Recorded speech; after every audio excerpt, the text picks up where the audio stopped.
All right, so the next question is from Danny B from the DMV. It's a Jay-Z question. Mm-hmm. Your relationship with Jay-Z has had its ups and downs.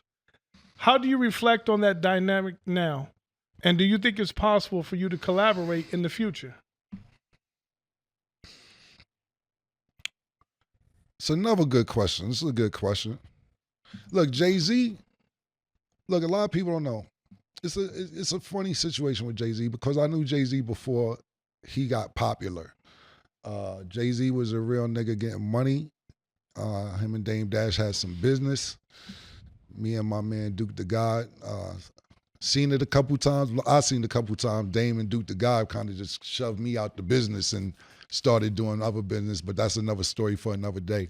So I respect the grind from Jay-Z. I don't know Marcy Jay-Z. I know 560 State Street Jay-Z. And when I went to Jay-Z's house as a teenager, he already had fish tanks in his wall, piranhas in the fish tank, expensive furniture, all type of shit. And he wasn't even popular. He was trying to rap, about to rap. Jazz was like a bigger rapper than him, and he had Source Money, and his man B-High was there, and Ty.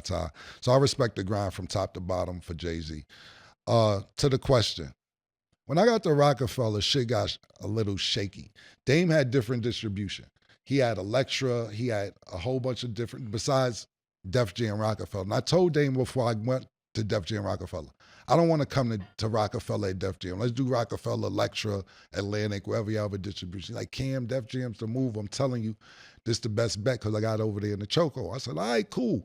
But I came out of the bad situation. I knew I was already getting jerked, so pause, when I was at Epic. So I'm like, when I come up there, I'm going to be a monster. I came up there, did what I did, got cool with Def Jam, Kevin Loud, shout out to Kaiser, Julie Greenwald, Leo Cohen, of course, the whole staff at Roc-A-Fella, but I was moving too fast for them, in my opinion. Not Jay-Z, Dame, or Biggs, other artists. You got to realize it's a lot of personalities you got to deal with.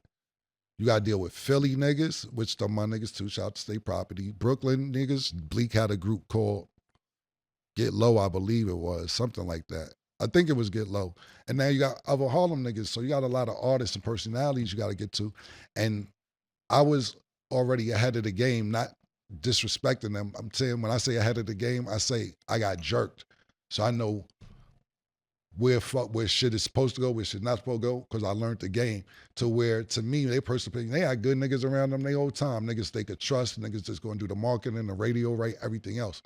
So when I got there, Roc-A-Fella was real good to me. Everybody's doing what they supposed to do, but I went upstairs to Def Jam, like, now I'm gonna get the other muscle too. And nobody at Roc-A-Fella ever did that. And I just think that I was doing shit that other artists at Roc-A-Fella never did, and I don't know if Jay-Z liked it or not. A lot of it played into when Dame said that he wanted to make me like the president or vice president of Roc-A-Fella. I kind of was speeding and went on TV and talked about it, and Jay-Z was on vacation, and I don't think when Jay-Z came back, he liked that. And, you know, they was giving me little side eyes and so on and so forth, to where some of my verses got erased off certain artists, shit like PD Crack, and I erased his verse off Old Boy. Of course I'm excited because, you know, it's my first joint with a real known artist, you know what I'm saying? And Camron was really buzzing back then. Right, yeah. So I'm playing it for everybody in the studio. I'm excited, you know what I'm saying? And Jay comes in and he like, yo, what's that shit, man? I was like, yo, this new shit I did, man. Yo, so I told the engineer, yo, play that shit for Jay. He turned it on, and my verse went on and shit. Jay like, it's not that game, I'm from Philly. Go by the name P. Frizzy and Matt Millie used to be with young Frizzy, and I like rolling on twins.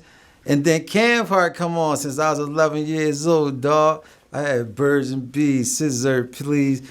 Jay tapped the engineer like, yo, stop that for a second. So, yo, delete that shit. I'm like, the record just stopped like, I'm like, what? Was this Young Guru? Nah, it was else? a kid named Shane. Okay. You still got it? Nah, I don't. I'm gonna tell you why I don't got it though. Yo, I played the shit on the airplane. That's when we had little Discmans and shit. Mm-hmm. I played the whole way to Cali, and I get there, and the whole State P is already there. You know what I'm saying? So I go up to their room and shit. They all in one room playing a game, smoking and shit. I'm still excited again. I pull the CD out. I'm like, hey, Beans, look, this is joint I did, man. Check this shit out. I threw the CD in the deck. and I pressed play, and the same shit. When it got up to Camron part, this nigga Mac stand up and go walk over to the CD player, kindly ejected that shit and broke it in half and threw it in the trash. Like, yo, get the shit out of here. I'm like, yo, what the fuck is going on? This was early, you know what I'm saying? Early in the Rock days. You know what I'm saying? So we put old boy out, he's shaking, we booming, we in our bag, we showing off. You know what I'm saying? You know what I'm saying? So we come in the studio. I think Jay said something to the language of, "I got a surprise for you," or I got something for you. He go in the joint type shit like I did. You know what I mean, something to that effect. You know what I mean, so we come in, Guru, I'm like, yo, Jay put a verse on that joint. Cam like, what joint? Said that old boy joint. Cam, what? But Cam already had in his mind, like, no, he didn't. I don't give a f. Cam almost didn't even want to hear it, because he's like, in Cam's mind, he's looking like, yo, bro, like who doesn't want to jump on old boy right now? Like, come on, bro. You ain't doing us no favor. Like, this is like, you know what I mean, to drag your nuts. Like, you really doing what you want. Like, I mean, he was Jay-Z, he was that big, he could do it, you know what I mean? But it's like, Cam, you know, we Harlem niggas. Nah, you ain't gonna do that shit with us. You know what I'm saying? You ain't gonna do that shit with us. You know, we don't even fuck it. We gonna ride our own wave, bro. We ride our own wave, bro. We good. You know what I'm saying? And that's how it was. As a concert, the B-side concert. Shout out to OG Warren. Warren called me up. Shout out to Jim Jones too. Jim the one when he was signed to Roc Nation. I don't know if he still is, saying Jay wants you to come out at the concert. So I'm like, bet, man, this is years later. I ain't got no problem with that. Me and Jay spoke on the phone. You know, he said he respected me, told him how much I respected him, et cetera, et cetera, et cetera. And I came out and I did the show. It was a marvelous show because nobody even knew that me and him was cool. It was dope. Nas was there, you know, another person I had public, whatever you want to call it. I don't really be calling it beef if nobody got hurt. You know, disagreements with.